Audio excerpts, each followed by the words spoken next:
नमस्कार, विकास समाचारमध्ये आपले स्वागत। प्रसिद्ध उर्दू कवी मुनव्वर राणा काळाच्या पडद्याआड। मुनव्वर राणा प्रसिद्ध उर्दू कवी यांचे हृदयविकाराच्या झटक्याने रविवार दिनांक 14 जानेवारी रोजी रात्री निधन झाले। वयाच्या 71व्या वर्षी त्यांनी शेवटचा श्वास घेतला। लखनौच्या PGI रुग्णालयात त्यांचे उपचार सुरू होते, मात्र उपचारादरम्यान त्यांची प्राणज्योत मालवली। 26 नोव्हेंबर 1952 रोजी रायबरेली उत्तर प्रदेश येथे जन्मलेल्या मुनव्वर राणा यांना उर्दू साहित्य आणि कविता, विशेषतः त्यांच्या गझलमधील योगदानामुळे प्रचंड लोकप्रियता मिळाली। पारंपरिक गझल शैलीतील आईचे गुण समोर आणणारी माँ ही त्यांची सर्वात प्रसिद्ध कविता होती।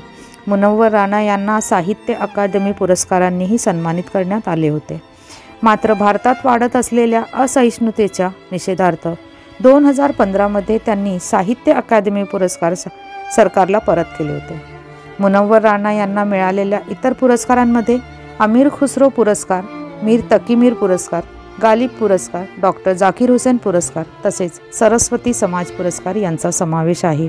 मुनव्वर राणा यांच्या पश्चात पत्नी, 4 मुली आणि 1 मुलगा असा परिवार आहे।